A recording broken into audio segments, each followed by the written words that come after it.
Good morning, good afternoon, and good evening from wherever you are. So today we are starting with a topic called supermoon, which I found very interesting basically.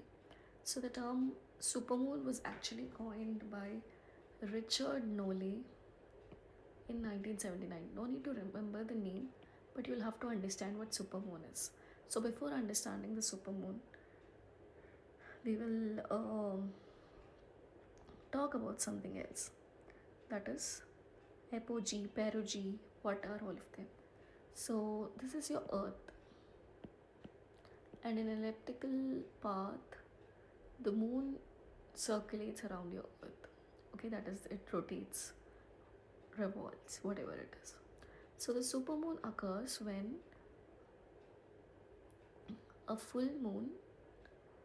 Okay, before that, so if a moon is here, it is called perigee. That is, if it is nearer to Earth, it is called perigee, and if it is far away from the Earth, it is called apogee. G, remember G. G stands for moon. If anywhere you see perihelion, then it is with regard to sun. Okay. Then what we are talking here about is supermoon. So we also have two other phases, that is new moon and full moon. Did we write? Yeah. So what's new moon? So what happens is, as you know, sometimes you see a full moon on your sky, sometimes you see a crescent shape, and sometimes you see no moon at all, or else sometimes it's half, it's semi half. You see all of this. Do any of you remember why is it happening like that? Well, good. If you remember, that's well super duper hit actually. So what happens is, here is your sun,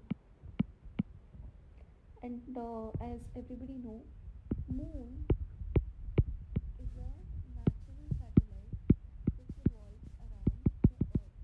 That is, it does not emit light. Light will not. Okay. So what happens here is, the moon you're seeing, that which it is white bright color, it is nothing but reflection of sunlight. So what happens is, when sun rays fall on it, it reflects the light, and what you see is the color of the moon today. Okay, so when your sun is here, and when your moon is here, and when your earth is here, what happens is, the darker side of the moon faces the earth, and sun goes like this, the rays goes like this. So you will not be able to see the moon. This is called new moon. So on new moon, you cannot see moon on your sun, on your sky. So similarly, vice versa, when the sun is here and the earth is here and moon is here, then you can see the whole moon with the sun rays. You can ask, how is it possible?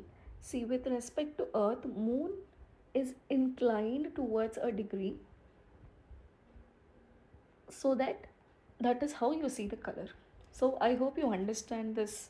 Okay, earth, moon and sun is new moon, moon, earth, sun is in full moon. So in full moon you can see the moon.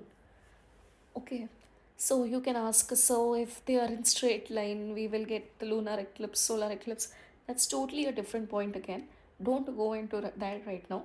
So all we have to see today is only supermoon. Okay.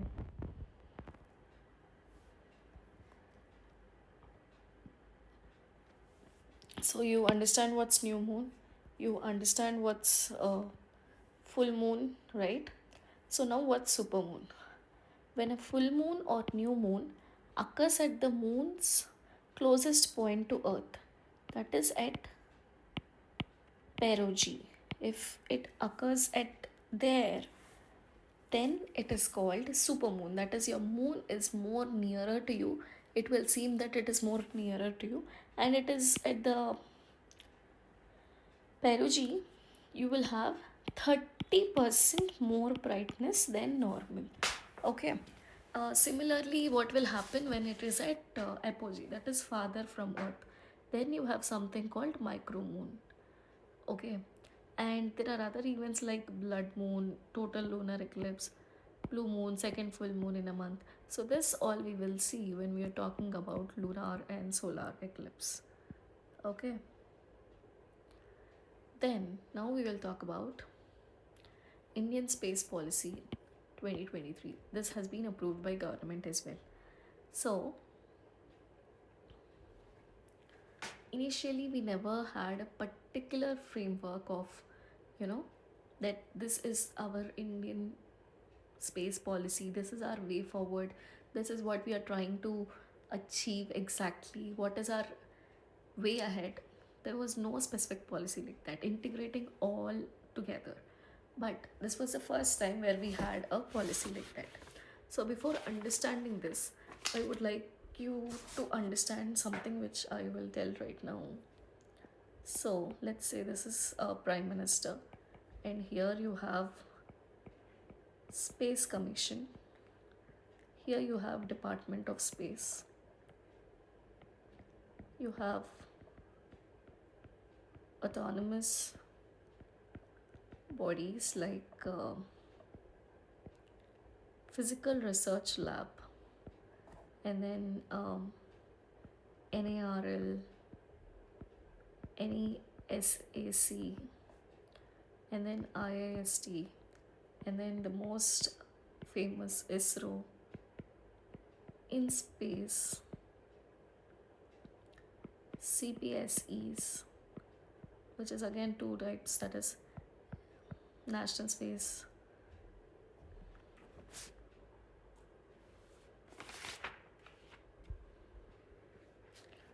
Indian Limited, and then you also have Andrix.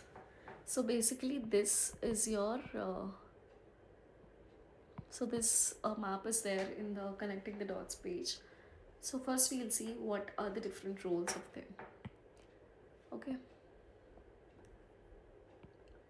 we'll change the pen color for you. Yeah, yellow, I think.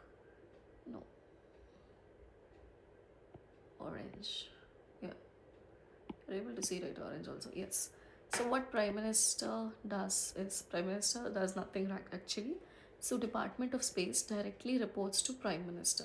What space commission does is, it formulates the policies,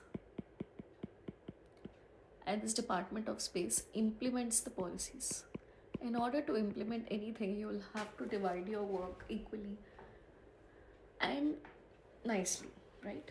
So in that phase, the first one is autonomous bodies. What happens here is, you have a physical research lab where research and development actually happens, and then you have national atmospheric research lab, where you focus on mostly atmosphere researchers and climate studies. And next is Northeastern Space Application Center. It actually it focuses on the northeastern part of India. And Indian Institute of Space Technology, they offer courses regarding your space advancements and stuff. So what's ISRO? ISRO is, everybody know, Indian Space Research Organization. So it mainly deals with research and development of technologies, of the next coming ideas, and also space research, everything ISRO takes care of. And next coming to in space, so this is a bridge for government and non-government space agencies. Okay, done. So all of this is done. Then what is this SCPSS? That is Central Public Sector Enterprise. It is nothing but the, I think we have here, mm, yeah, central public sector enterprise. So this is nothing but the commercialized unit of ISRO, I mean of our Indian space. What it does is, so you will actually build satellites, everything. So is it only India who is using them? No, right? Other countries would also love to use it, right? So now they will get, they'll go and tell that, okay, we are launching this and this, and these are our functionalities. Do you want to send anything? So they might the other countries might also come forward saying, okay, we'll do this. Please do this. Please take this payload to the space, and we will give you this much money. All these commercialization activities go through Central Public Sector Enterprise, that is Antrix Corporation and New Space India Limited. Okay. Next, this also we saw, right? Next, so Indian Space Policy 2023. Its main features are, it tells that private sector participation is most important and it would be continuously growing in the future. Okay, everybody know about Elon Musk's space organization. So based on that also we can actually have it as an reference to formulate our policies, saying that okay, this is our policy, and we will also soon have private sector entities where they will do end to end, like from manufacturing to sending satellites, everything would be done. So private sector participation is very important, so make sure you regulate them very nicely. That is the one. And then it actually gives clear cut boundaries of what unit should do what, like what ISRO should do, what InSpace should do, what Antrix should do, everything like that. So government would actually, they'll frame the policies, and ISRO will actually focus on advanced research and exploration of space. And then as we told, NSIL, New Space India Limited, is for commercialization technologies. And then role of okay, next, in space is it will act as a bridge for government and non-government entities, and it will also ensure a level playing in the field. And then you have something else here, that is non-governmental entities in the policy. What is non-governmental entities in the policy? So it's nothing but it will engage in satellite development, launches, operations, and other than that, it will also try to make sure set up some industries where all of these manufacturing can happen indigenously and all. So yes, so that's it for today. I think your class is clear. Have a great day. Thank you.